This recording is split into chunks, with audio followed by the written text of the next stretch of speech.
打电话给乌克兰总统泽连斯基，告知美国将提供额外的30亿美元的援助。详细情况，请美国之音白宫记者黄耀义来介绍。耀义。是拜登总统在星期三的上午发出了声明，除了祝贺乌克兰独立31周年之外呢，也特别指出，今天同时也是俄罗斯入侵乌克兰的6个月。那拜登总统在声明当中也宣布了，将会提供额外的30亿美元的乌克兰的援助款。那么他说呢，这个将能够协助乌克兰取得防空系统跟火炮系统等等。白宫国安会在星期三的下午举办了一个背景简报会，在那上面呢，白宫国安会的战略沟通协调官科比对记者们表示说，此前拜登政府已经提供了135亿美元，那么这30亿美元呢是额外的透过了拜登政府之前宣布的乌克兰安全倡议来额外提供的。而在星期四呢，也就是明天，拜登总统将会打电话给泽连斯基总统，来跟他告知本次援助的一些详细的细节。白宫发言人尚皮耶在星期三的白宫新闻简报上也强调，这30亿美元的援助是拜登政府任内以来对乌克兰最大的军事援助。我们看一下尚皮耶今天怎么说。This is through the Ukrainian security assistance. This announcement represents the beginning of a contracting process through which DoD will acquire additional capabilities to provide to Ukraine's armed forces. This announcement is part of our efforts to ensure Ukraine's military can continue to defend its people and also it can defend its freedom and defend its right to be a sovereign country. 白宫国安会的战略沟通协调官科比也特别指出说呢，某一些的武器跟设备，例如说弹药等等，现在已经有库存了，可以马上供应给乌克兰。但是比较先进的武器系统，包括像是无人机、雷达，还有地对空的防卫系统等等，这需要透过国防承包商来生产，所以可能会需要一段时间才能够提供给乌克兰。科比也指出，根据美国的情报显示，克林姆林宫是持续的再来筹办假公投，要将占领的乌克兰的领土并入俄罗斯。当中的几个假公投呢，预计在本周末之前就会宣布。同时呢，莫斯科也正在散播假的民调，说乌克兰人都想要加入俄罗斯。科比指出，根据芝加哥大学在6月的这个调查，有高达97%的乌克兰人说，俄罗斯入侵乌克兰是对他们国家的国安极大的威胁。而另外一个由这个全国民主研究所所做的调查显示，有高达90%的乌克兰人是想要加入欧盟的。科比也强调呢，这个美国还有国际社会将不会承认假公投所出来的结果。那么关于泽连斯基最近说呢，想要重夺克里米亚半岛，对此呢，这个科比只表示说，这场仗要怎么打是由乌克兰来决定的。那美国只负责提供资源，让他们可以来对抗俄罗斯的侵略，并且捍卫自己的领土还有主权的完整。林森。好，谢谢耀义。这是美国之音记者黄耀义在白宫的连线报道。在俄罗斯入侵乌克兰满半年之际，路透社与民调机构益普索公布的最新的民调显示，逾半数的美国人赞成美国继续支持乌克兰，直到俄罗斯从该国撤出全部的军队。民调显示，尽管美国国内经济状况不佳，而且美国两党相争日趋激烈，民众仍然支持拜登政府向乌克兰提供援助的政策。拜登政府一直为支持乌克兰抵抗俄罗斯侵略，向基辅提供武器和弹药援助。拜登政府在星期三乌克兰庆祝独立日当天，宣布了一项价值约30亿美元的全新的安全援助计划。共有1005名美国人参与了由路透社和益普索联合举办的网上民调，其中53%的受访者支持援助乌克兰，直至所有的俄军部队从乌克兰声称拥有的领土上撤离。只有18%的受访者对此表示反对。此外，51%的受访者支持向乌克兰军方提供火炮和反坦克武器，而22%的受访者对此表示反对。美国国务院星期三8月24日公布的一份报告警告国际社会，中国正在利用战狼外交官、外国和私人媒体以及社交媒体名人等充斥网络空间，操纵对新疆问题的全球公共舆论及话语权。专责打击全球虚假信息宣传的美国国务院全球参与中心，星期三发布了中国操纵全球新疆问题公众舆论努力的报告，批评中国力图操纵和主导有关新疆的全球话语权。诋毁报道新疆维吾尔人及其他少数民族和宗教团体成员所遭受的种族灭绝和反人类罪的独立媒体，通过主导协调行动，宣扬北京有关新疆问题的惯用言论和叙述，压倒及边缘化批评镇压维吾尔人的种族灭绝等说法，并骚扰批评中共的人士。报告说，中国的信息宣传策略限制获取与中国官方口径相悖的内容，人为地制造支持中国政策的假象，使用复杂的人工智能生成的图像来伪造用户资料，以假乱真。美国商务部星期二8月23日以国家安全和外交政策担忧为由，再将7家中国实体列入出口管制清单。这些实体主要涉及航空航天领域。根据美国商务部下属的主管出口管制政策的工业与安全局发布的声明，这7家实体分别是中国航天科技集团第9研究院第771研究所、中国航天科技集团第9研究院第772研究所、中国空间技术研究院第502研究所、中国空间技术研究院第513研究所、中国电子科技集团第43研究所、中国电子科技集团第58研究所以及珠海欧比特宇航科技股份有限公司。被列入黑名单之后，任何供应商在向这些中国实体提供美国的商品或者服务之前，需要申请许可证。美国已经向大约600家中国实体列入了实体清单，其中110多家是自拜登政府执政以来新增的。美国第一夫人吉尔·拜登在上周末首次新冠检测呈阴性后，再次检测出新冠病毒呈阳性，这是一起明显的反弹病例。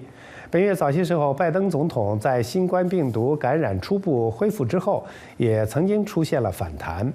拜登的副通讯主任多诺霍说，71岁的第一夫人没有出现任何症状，将留在特拉华州重新开始隔离程序。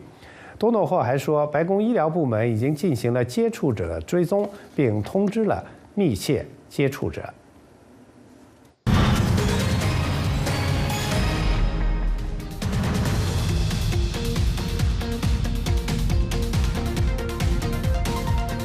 欢迎继续收看《美国观察》。角逐英国首相的2名候选人承诺对中国采取更强硬的立场。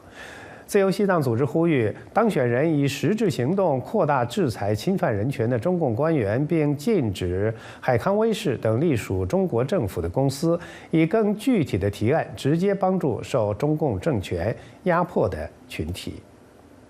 First of all, could you give us a very brief description of the situation in the Prime Minister election in the UK? Sure, yes. So for the past couple of weeks, since the resignation of the previous Prime Minister Boris Johnson, there's been a leadership contest among the Conservative Party, which is the ruling party.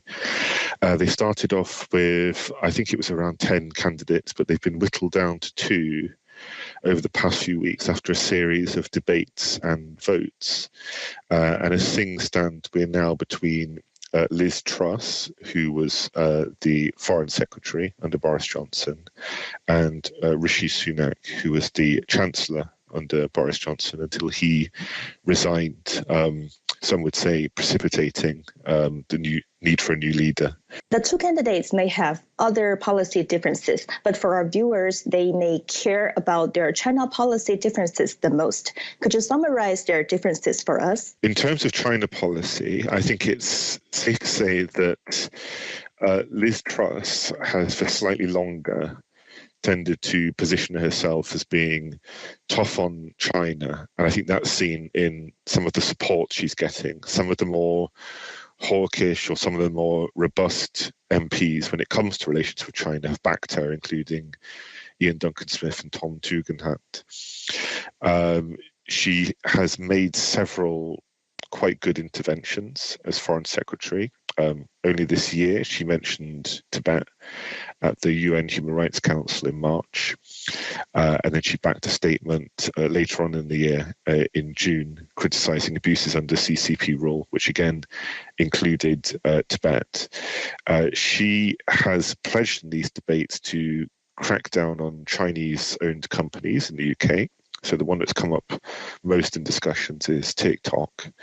And in terms of her foreign policy, she's talked about forming a stronger alliance between Commonwealth countries, economic and political ties, which she says she hopes would counter Chinese influence. On the other hand, you have Rishi Sunak, who, as Chancellor, did pursue economic ties with China. He didn't use some of the stronger language that Liz Truss has been using over the years.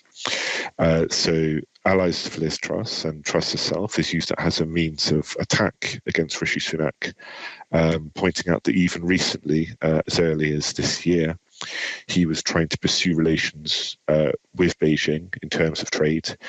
There's reports of Sunak seeking a reset in terms of the UK's relations with China to boost trade. Sunak's been very aware of those criticisms, and so there's almost this tonal whiplash in him announcing last week this raft of policies online, which was prefaced with the statement that China is now the number one threat to the UK and that he would face down China. And he outlined a series of policies which included closing down Confucius institutes in the UK. Sunak also suggested forming an international alliance against cyber threats emanating from China, countering industrial espionage, and also countering the Chinese acquisition of British tech firms. He also went on the offensive by accusing Liz Truss of rolling out the red carpet to the CCP when she was Foreign Secretary. So I think you can say that Liz Truss has historically been the slightly tougher person on China, although it is worth mentioning that to some members even of her own party, that toughness has occasionally strayed into quite maverick declarations. There was one earlier this year about the need to arm Taiwan, which, whatever you think of that, certainly panicked several members of her own party and led to calls for her to rein it in. Sunak seems to be a bit later to the game in terms of pointing out the threats posed by the CCP in the UK. Has the UK government declared what happens in Xinjiang genocide? What about for Hong Kongers? So the UK has often followed the US when it comes to foreign policy. And I think as you've seen a toughening in stance by the US, so you have with the UK, and MPs and senators in the US have worked closely on that. Regarding the question of genocide, the UK government has not. The UK Parliament has. The stance of successive foreign ministers in the UK is that it's not for them to declare whether something's a genocide. That's up to an international court. Whether or not that's a good stance, that's one that successive foreign ministers have stuck to. Parliament did, I believe it was last year, do a vote on this matter, and they did vote in favour of recognising it as a genocide, which it's not the government, but it's still a huge breakthrough. And in that sense, they followed the lead of, I think, the US and Canada. And I think the Parliament in the Netherlands at that point had also made that vote. The idea that this golden era of relations is over. And that includes, for example, the UK, along with the EU, US and Canada, at the start of last year, imposing sanctions on several high-ranking, not top-ranking, but quite high-ranking Chinese officials who were culpable for human rights violations against the Uyghur people, suspending military training with the Hong Kong police, and announcing a ban on the use of Huawei's 5G network. which they did by citing security concerns. How about for Tibetans? What about Ms. Truss and Mr. Sunak's position on the Tibetan issue?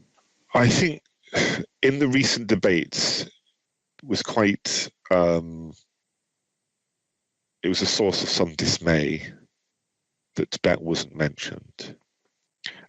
It's something that's happened a few times in recent years, and it's directly connected to the fact that the CCP, as a stated policy, has made sure that Tibet is closed off from the world, that information cannot escape, that refugees cannot escape, and we hear very little about what takes place there, even though it's still, I would say, associated with anyone who knows anything, with vicious, widespread, long-standing human rights abuses and an occupation.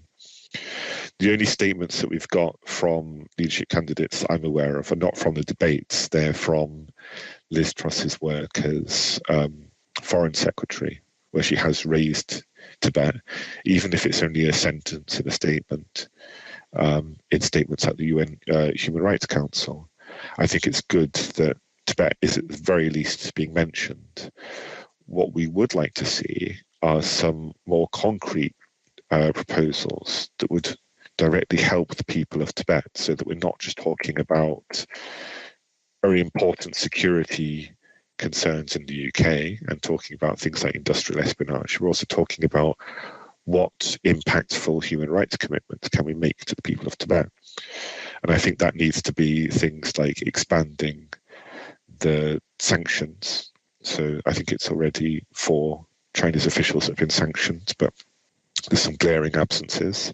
Chen Chuangguo, the former party secretary of the area of Tibet, governed as the Tibet Autonomous Region, implemented a range of horrendous human rights abuses there, really laid the foundations for the network of surveillance that still exists in Tibet, and means that Tibetans do not have that lifeline to the wider world to talk about human rights abuses. If they do, they get arrested. They're living under constant monitoring.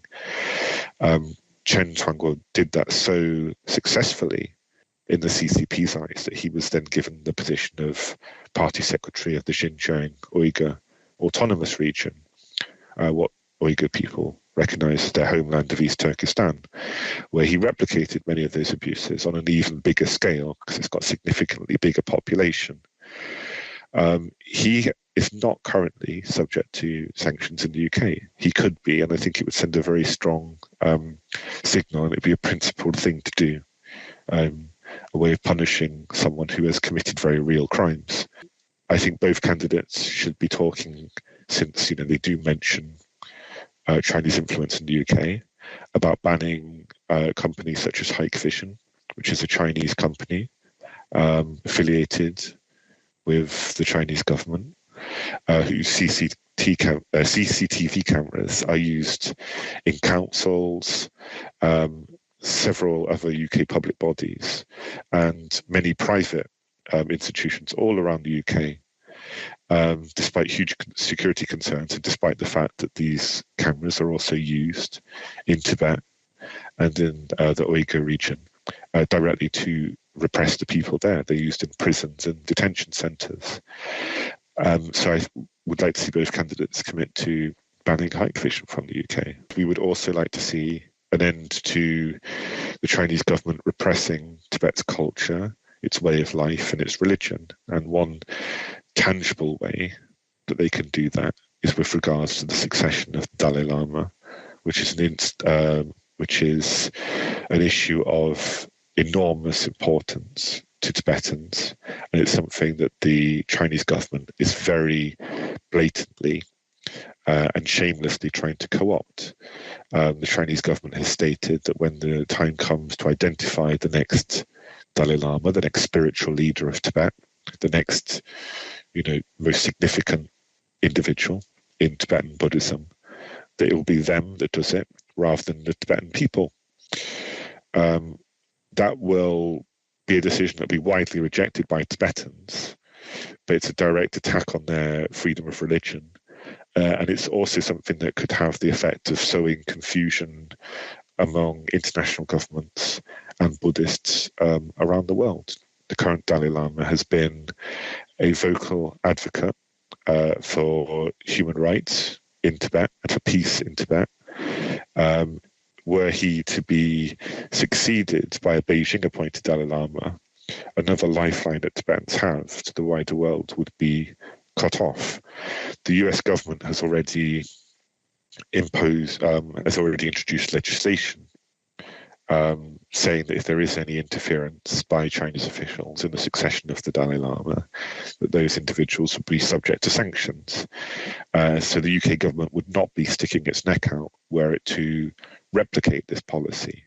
In fact, it would probably be seen as a leader and an example for other governments to follow, which I think is probably where both Liz Truss and Rishi Sunak would rather position themselves on China these days.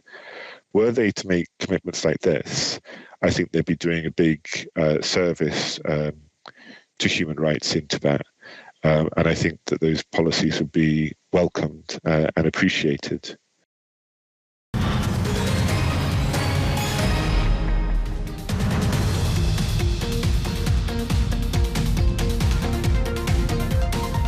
《来自美国北卡罗来纳州麦诺特空军基地的 B-52同温层堡垒战略轰炸机于8月22日在巴尔干地区的4个北约盟国上空进行了低空飞跃，以展示美国对位于东南欧北约盟国和伙伴的承诺和保证。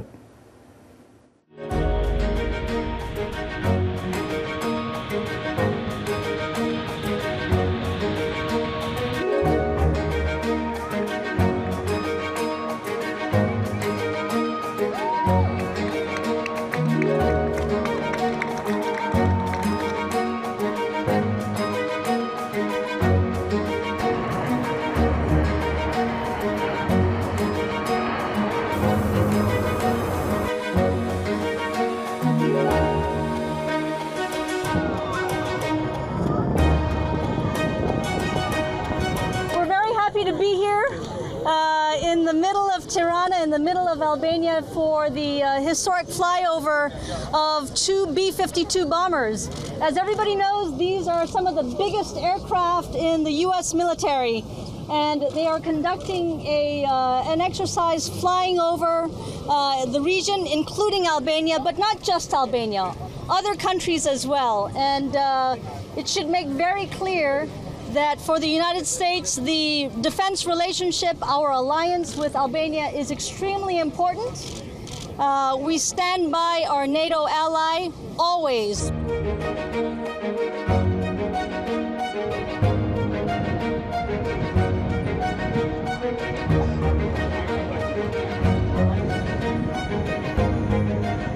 Sot është një demonstrim, një mesazh strategjik. Partnerët tanë strategjik janë krah për krah me ne. Është një mesazh në të cilin gjithmonë jemi pranë në stërvitje. Ashtu edhe forcat armatose janë në proceset e modernizimit në të gjitha drejtimet për rritjen e kapaciteteve operacionale.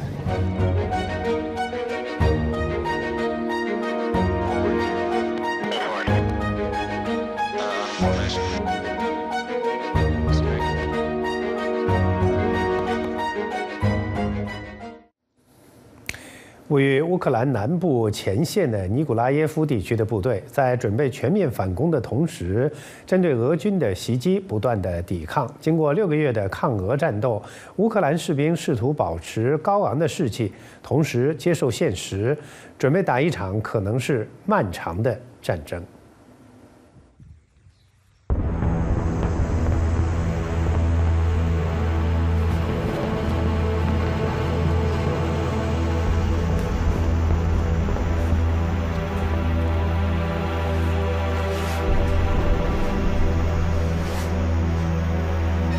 Сейчас мы стоим на позициях там, где были они. То есть мы их отжали чуть-чуть. Но они сейчас не делают попытки прорыва. The war very bad. Много слез, много крови. В душе плачешь, я говорю, так просто плачешь не за себя, а плачешь, вот смотришь. История поколений разрушена.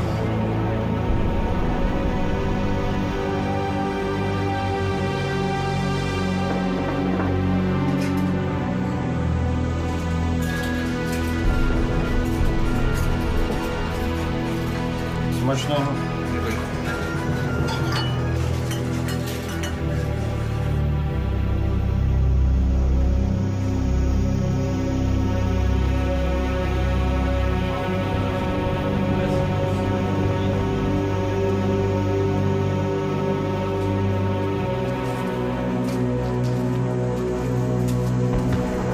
Глобальний контрнаступ, він не буде ніколи повідомлений завчасно. Це просто відбудеться, що буде дана команда, відповідний сигнал, і ми підемо в контрнаступ. Загалом ця інформація розповсюджується для здійснення такого більше морального впливу. Важко, але реально, якщо не проводити роботу з людьми, якось їм не надавати вчасний відпочинок, не підтримувати морально, то людина може і за місяць в тому.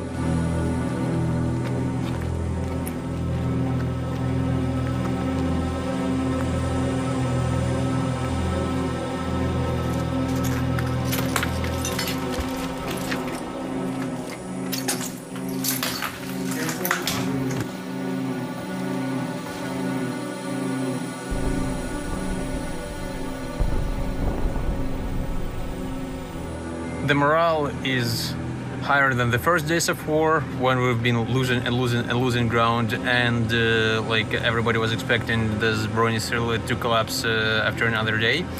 But then it was higher when everybody expected that the Russian force will collapse the next day, and now it's somewhere like in the middle that okay, we're here for a long time, so we gotta like dig in, prepare for the winter.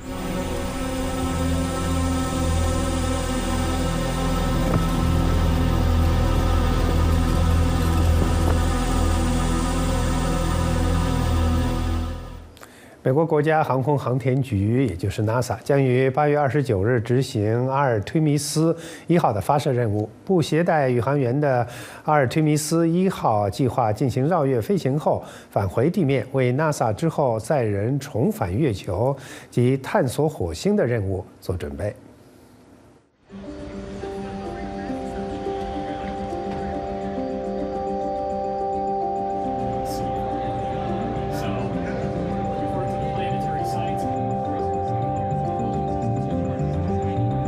We won't be flying crew, we'll be flying some mannequins and some torsos that are simulated human tissue and organs that are looking at radiation protection, radiation environment, the acceleration of the vehicle and how that affects the human body, because our goal is for the crew flight on Artemis 2.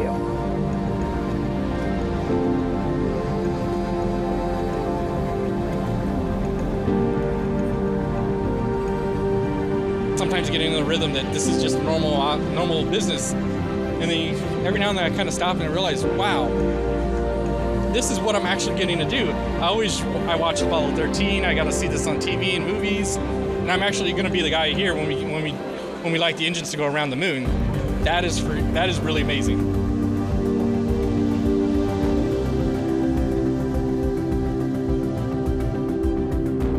And the most spiritually or emotionally challenging is this time away from family. So really, of all of the things we do, the part for me that is the toughest is when I have to leave home for a long period of time.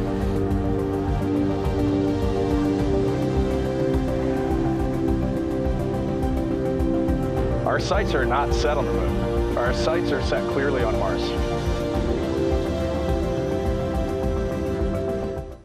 今天美国观察的全部内容就是这些，感谢您的收看，我们下次节目再见。